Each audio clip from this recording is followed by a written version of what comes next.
তো জগতের মধ্যে আল্লাহ তাআলা বান্দাকে বহু হালতের মধ্যেই রাখেন, বহু হালত দিয়েই তাকে যাচাই করেন। আল্লাহ যখন নেয়ামত দেন, আল্লাহ দেখতে চান নেয়ামত পেয়ে বান্দা আল্লাহকে ডাকে কিনা, আলহামদুলিল্লাহ বলে কিনা।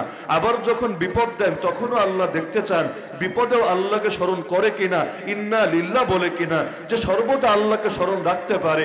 নেয়ামত পেলেও আল্লাহ, বিপদে পড়লেও আল্লাহ, সুখে থাকলেও আল্লাহ, দুঃখে থাকলেও আল্লাহ, সুস্থ থাকলেও আল্লাহ, অসুস্থ থাকলেও আল্লাহ। আল্লাহ তাকে যে হালতে রেখেছেন সে হালতেই ডাকে সে আল্লাহকে, আল্লাহ আল্লাহ। আল্লাহ তাআলা তাকে ভোলেন না, না দুনিয়ায়, না আখিরাতে, না কবরে, না মিজানে, না পুলসিরাতে, না ময়দানে মাহশারে। সে যেমন ভোলে না আল্লাহকে, আল্লাহ কখনো ভুলবেন না তাকে।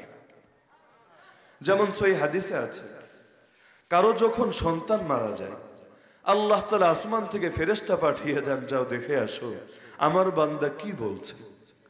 যদি মুমিন হয় স্বাভাবিকভাবেই সে সবার আগে আল্লাহকে স্মরণ করবে, ইন্না লিল্লাহি ওয়া ইন্না ইলাইহি রাজিউন। আরে আমাদের সবার জীবনটা তো আল্লাহরই জন্য, ফিরে তো যাব তার কাছেই। কোই আগে রওয়ানা হে কোই পিছে রওয়ানা, কিন্তু যেতে তো হবে সবাইকে তার কাছে। সেটা ছাড়া যাওয়ার জায়গা আছে আর কোথায়?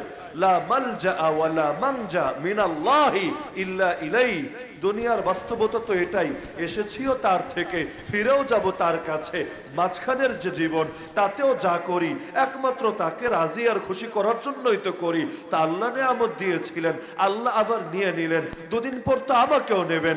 হারানোর কি আছে, আফসোস করার কি আছে? বিদেশ থেকে কেউ যখন দেশে আসে, স্বাভাবিকভাবে বাহ্য দৃষ্টিতে এমনটাই তো মনে হয় বিদেশের জীবন কত সুখের জীবন, দামি পরিবেশে দামি দামি মালসামারার মধ্যে থাকে। দেশে যাবে, ভাঙাচোরা একটা ঘর, গরিব একটা এলাকার মধ্যে, সেখানে গিয়ে সে অবস্থান করবে। বাহ্য দৃষ্টিতে মনে হবে সুখের জীবন ছেড়ে কষ্টের জীবনে যাচ্ছে। কিন্তু যে কাউকে জিজ্ঞেস করেন, প্রবাসী যারা দেশে ফিরে আসে, জিজ্ঞেস করেন তোমার দিলের হালত কি, তুমি কি কষ্ট অনুভব করছো না সুখ অনুভব করছো, সে বলবে এই ভাঙাচোরা ঘরের মধ্যে আমার বাবা মাকে দেখে আমি যেই সুখ পাবো, এই দামি গাড়ি, দামি বাড়ি, সুন্দরী নারীর মধ্যে সেই সুখ আমি কোথায় খুঁজে পাবো? তো বাংলায় তো বলে নারীর টান। ঈদের সময় এত কষ্ট করে বাসে বাসে ঝুলে, লঞ্চে লঞ্চে চলে, কত কষ্ট করে মানুষ বাড়িতে যায়। এমনও হালত হয় আদৌ নিরাপদে পৌঁছতে পারবে কিনা, নাকি বাড়ি যাওয়ার আগে কবরে চলে যাবে, এটারও গ্যারান্টি নাই। ট্রেনের ছাদে, বাসের ছাদে, যে যেমনে পারে বাড়িতে যায়। কেন? যে শহরে থাকবো, টাকা আছে, বাড়িতে লিফট আছে, কারেন্ট চলে গেলেও আইপিএস এর ব্যবস্থা আছে, কাপড় ধোয়া লাগলে ওয়াশিং মেশিন আছে, খাবার গরম করা লাগলেও সেটার জন্য মাইক্রোওয়েভ ওভেন আছে, আছে সব। কিন্তু নাই বাবা, নাই মা, নারীর টান সেটা আমাকে টানবে অবশ্যই, আমাকে আমার আসলের দিকে। তো দুনিয়ার বাবার মায়ের প্রতি যদি দিলের মধ্যে এমন অকৃত্রিম টান থাকে, অথচ আমার বাবা মা আমার জীবন দেয় নাই, আমার মৃত্যু তাদের হাতে না, আমার উপকার বা ক্ষতি, আমার সুস্থতা বা অসুস্থতা, আমার কোনো কিছুই তাদের হাতে না। এমনকি তারা তো বাহ্যিক একটা মাধ্যম মাত্র, সব তো আল্লাহই করলেন। জীবনও দিলেন তিনি, খাওয়ালেন পড়ালেনও তিনি, বড় বানালেন তিনি, জ্ঞানীও বানালেন তিনি, সব করলেন তিনি। মাঝখানে এরা শুধু বাহ্যিক মাধ্যম মাত্র। জগতে বাপ তো কত আছে, কিন্তু আমাকে তো সবাই এই মানুষটার মতো আদর করে না। জগতে মা তো কত আছে, কিন্তু সবাই তো আমার প্রতি মাতৃ মমতা দেখায় না। এত বাবার মধ্যেই বাবাকে আল্লাহ কেন আমার সঙ্গে সম্পৃক্ত করে দিলেন? এত মায়ের মধ্যেই মাকে আল্লাহ কেন আমার সঙ্গে জুড়ে দিলেন?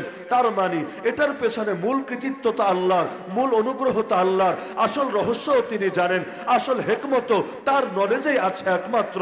তো সব করলেন তিনি, তারপর বাপের প্রতি এত টান, মায়ের প্রতি এত টান, তাহলে প্রকৃত মুমিনের রবের উপর কেমন টান থাকা দরকার ছিল? যদি তারে বলা হয় তোরে ফিরে যেতে হবে রবের কাছে, আরে এর চাইতে পরম প্রাপ্তি, এর চাইতে সুখের সংবাদ মুমিনের জন্য কি হতে পারে? মান আহাব্বা লিকা আল্লাহ আহাব্বা আল্লাহু লিকাহু ওয়া মান কারিহা লিকা আল্লাহ কারিহা আল্লাহু লিকাহু। নবী বলেন যে আল্লাহর সঙ্গে সাক্ষাৎ করতে ভালোবাসে, আল্লাহ তার সঙ্গে সাক্ষাৎ করতে ভালোবাসেন। আর যে আল্লাহর সঙ্গে সাক্ষাৎ করতে অপছন্দ করে, আল্লাহ তার সঙ্গে সাক্ষাৎ করতে অপছন্দ করেন। এমনকি দুনিয়ায় মুসলমানদের পতনের পেছনে বড় যে দুটো কারণ আল্লাহ নবী বলেছেন, সেই দুটো কারণও নবী ব্যাখ্যা দিয়েছেন। এটা আল ওয়াহান হলো হুব্বুদ দুনিয়া ওয়া কারাহিয়াতুল মাউত। মানুষের দিলে যখন দুনিয়ার প্রেম, দুনিয়া মানে সবই, দুনিয়া মানে খালি হারামটাই দুনিয়া আর হালালটা দুনিয়া এমন না। আরে হালালও যদি দিলে এমন ঢোকা ঢোকে আল্লাহ থেকে আপনাকে ফিরায় রাখে, সেই হালালও তো আপনাকে জান্নাত থেকে দূরে সরিয়ে দিবে, সেই হালালও তো আপনাকে জাহান্নামের নিকটে পৌঁছে দেবে। এই যে নবী বলেছেন, মা তারাকতু বাদি ফিতনা আদাররা আলা রিজালি মিনান নিসা, আমি আমার পরে পুরুষের জন্য নারীর চাইতে অধিক ক্ষতিকারক কোনো ফিতনা রেখে যাই নাই। অনেকে মনে করে এই নারী খালি পর নারী, এই নারী খালি বেগানা নারী। আরে না, এই নারী তোমার আপন নারী হতে পারে, এই নারী তোমার মা, এই নারী তোমার বোন, এই নারী তোমার স্ত্রীও হতে পারে, যদি তারা তোমাকে আল্লাহর পথ থেকে সরাতে চলে আসে।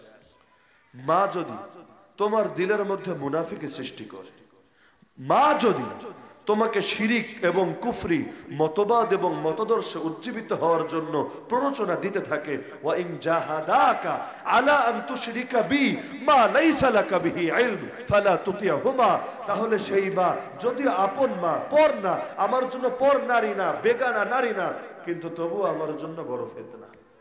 ইন্নামা আমওয়ালুকুম ওয়া আওলাদুকুম ফিতনা, তোমাদের সম্পদ তোমাদের জন্য ফিতনা, তোমাদের সন্তানও তোমার জন্য ফিতনা। আরে সন্তান ফিতনা কেন হবে? এই সন্তান তো আমি বানাই নাই, সন্তান তো আল্লাহ দিয়েছেন।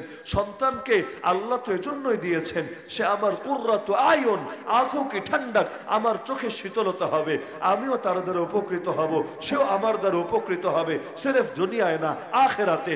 আখিরাতে যেমন বাবা মা উপকৃত হয় সন্তানের দ্বারা, যেমন হাফেজে কোরআনের বাবার মাথায় আল্লাহ নূরের মুকুট পরিয়ে দিবেন, বাপ উপকৃত হচ্ছে সন্তানের দ্বারা, একইভাবে সন্তান উপকৃত হবে বাবের দ্বারা। সূরা তুরে আল্লাহ বলেন, ওয়াল্লাযীনা আমানু ওয়াত্তাবাআতহুম যুররিয়াতুহুম বিঈমান, যারা নিজেরাও ঈমান এনেছে আর ফ্যামিলিও ঈমানের ক্ষেত্রে তাদের পথেই চলেছে, আলহাকনা বিহিম যুররিয়াতাহুম, দুনিয়ায় যেমন তাদেরকে মিলিয়ে রেখেছি, আমি আল্লাহ জান্নাতেও ওদের সাথে ওদের ফ্যামিলিকে মিলিয়ে দেব। বাপের আমল মনে করেন এত বেশি, বাপ জান্নাতুল ফেরদৌস পাবে। সন্তানের আমল আবার কম, ঈমান আছে, ঈমান না থাকলে তো জান্নাতের ঘ্রাণও পাবে না। ঈমান আছে কিন্তু আমলের যে অবস্থা, তা দিয়ে এত উপরে জান্নাতে যেতে পারবে না। এই সূরা তুরের এই আয়াতের আলোকে মুফাসসিরগণ ব্যাখ্যা দিয়েছেন যে যেমনি ভাবে আল্লাহ দুনিয়ায় এই সন্তানকে বাপ মায়ের সাথে জুড়ে দিয়ে উভয়ের দিলের মধ্যে সুখ ঢেলে দিয়েছেন, আল্লাহ তাআলা জান্নাতেও তাদের মধ্যে দূরত্ব তৈরি করে অন্তরে বেদনা আর কষ্ট ঢেলে দেবেন না, বরং আল্লাহ এই বাপের বরকতে সন্তানকেও এগিয়ে দেবেন, যার কারণে সন্তানও বাপের দ্বারা উপকৃত হয়ে কাছাকাছি জান্নাতে অবস্থান করতে পারবে। উপকৃত সবার দ্বারা সবাই হয়।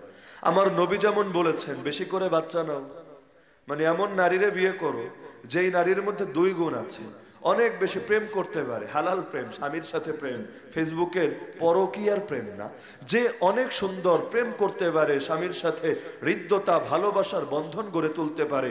আর দুই নম্বর গুণ আল ওয়ালুদ, অনেক বেশি বাচ্চা জন্ম দিতে পারে। কেন? ফাইন্নী মুকাথিরুম বিকুমুল উমাম, আমি নবী তোমাদের সংখ্যা বেশি হলে সংখ্যাধিক্য নিয়ে গর্ব করব। কিয়ামতের দিন কত নবী আসবেন, আমার নবী জানিয়েছেন, কারো এমন হবে সঙ্গে অল্প কয়েকজন উম্মত, কারো এমন হবে একজন উম্মত সাথে নাই, কারো এমন হবে মেঘের মতো পরিমাণ নিয়ে হাজির হবে উম্মতকে। আর আল্লাহ নবী সাল্লাল্লাহু আলাইহি ওয়াসাল্লামের উম্মত হবে ইনশাআল্লাহ সকলের চাইতে বেশি। তা আপনি যদি সেই কাতারে আরো কিছু অ্যাড করতে পারেন, যে আপনার দ্বারা আল্লাহর জমিনে নবীর উম্মত বাড়লো, আপনার দ্বারা দুনিয়ায় আরো বেশি আলেম পয়দা হলো, আপনার দ্বারা আরো বেশি মুবাল্লিগ মুজাহিদ তৈরি হলো, নিঃসন্দেহে এটা দ্বীনের জন্য বড় উপকার। নবী গর্ব করবেন আপনাকে নিয়ে, নবী গর্ব করবেন আপনার সন্তানদেরকে নিয়ে, নবী গর্ব করবেন তার উম্মতকে নিয়ে। একইভাবে আমরাও তো উপকৃত হব সেই নবীর দ্বারা। কিভাবে? জগতে আসলাম সবার পরে, লেকিন জান্নাতে যাব ইনশাআল্লাহ সবার আগে। হায়াত পেলাম কত কম, কিন্তু জান্নাতে এগিয়ে যাব অন্য সকলের আগে। কিভাবে? এটা কি আমাদের আমলের কৃতিত্ব নাকি? কোনোদিনও না। নিঃসন্দেহে এটা রবের রহমত আর প্রিয় নবীজির বরকত।